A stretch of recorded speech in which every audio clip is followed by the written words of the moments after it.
So mga tol, maya-maya nga lang po, magaganap na ang pinakaaabangan na laban ng mga boxing fans. Yan po ang laban sa pagitan ni Canelo Alvarez versus Terence Crawford na magaganap sa Allegiant Stadium, Las Vegas. Marami nga po ang nagulat sa katawan ni Terence Crawford kahapon sa weigh-in. Noong madaling araw pa lang kasi mga tol, nag-weigh-in na sila. Makikita na bato-bato ang katawan ni Crawford at litaw na litaw ang kanyang six-packs abs. Pero biglang lumobo po itong si Terence Crawford noong mag-weigh-in ulit sila nung alas 10 ng umaga. Kitang-kita po kasi mga tol na biglang lumobo ang katawan ni Crawford. Parang hindi na sila nagkakalayo ng katawan ni Canelo. Kaya marami ngayon ang napapaisip na mukhang makaka-upset itong si Crawford. Pero ang tanong ng iba, madadala daw kaya ni Crawford ang bilis niya sa 168 pounds kung ganyan daw kalaki ang katawan ni Crawford? So tingnan na lang po natin mamaya ang mangyayari. Ilang oras na lang, malalaman na po natin yan. Samantala, nagsalita na po ang nanay at tatay ni Terence Crawford. Kumpiyansang sinabi ng nanay ni Crawford na ready na daw yung anak niya na gulatin ang buong mundo. Habang sinabi naman ng tatay ni Crawford,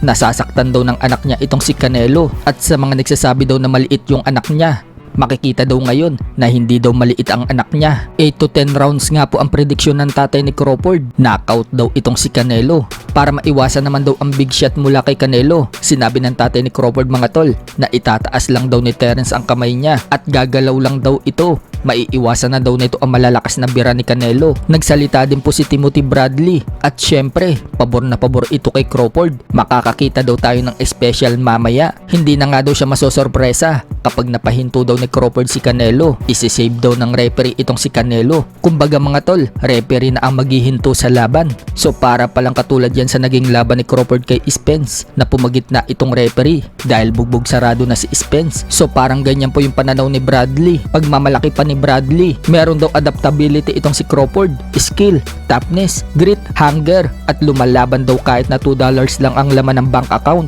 Kaya para kay Bradley, kakaibang breed daw itong si Crawford. Subalit anya, kapag nanalo daw itong si Canelo kay Crawford, bibigyan daw niya ito ng major credit at karapat dapat lang daw ito mailagay bilang number 1 pound for pound. Pero kung mananalo daw si Crawford, number 1 spot din daw ito sa pound for pound. So kung sino ang mananalo sa dalawa, para kay Bradley, yun yung magiging number 1 pound for pound. Papalitan itong si Alexander Usyk na kasalukuyang number 1 spot sa pound for pound. Sa kabilang banda naman mga tol, nagbigay din po ng prediksyon ng kapatid ni Canelo Alvarez. Bagamat magaling daw na fighter itong si Crawford, pero mas magaling daw yung kapatid niyang si Canelo. At kumpiyansa din po niyang sinabi na ina-knockout daw ni Canelo si Crawford. Samantala, napasayaw nga po si Canelo Alvarez sa harap ng mga fans. Mukhang sure win na si Canelo Alvarez dito kay Crawford. Napapasayaw na kasi ito sa sobrang excite. Pinasilip naman po ng WBC mga tol ang ginawang WBC Crown Series Undisputed Championship ring. Ibibigay po yan sa mananalo kay Canelo versus Crawford. Sobrang ganda nga po ng ring na yan mga tol. So kanino kaya yan mapupunta? It's valued at $100,000. I've seen Laker championship rings and it looks very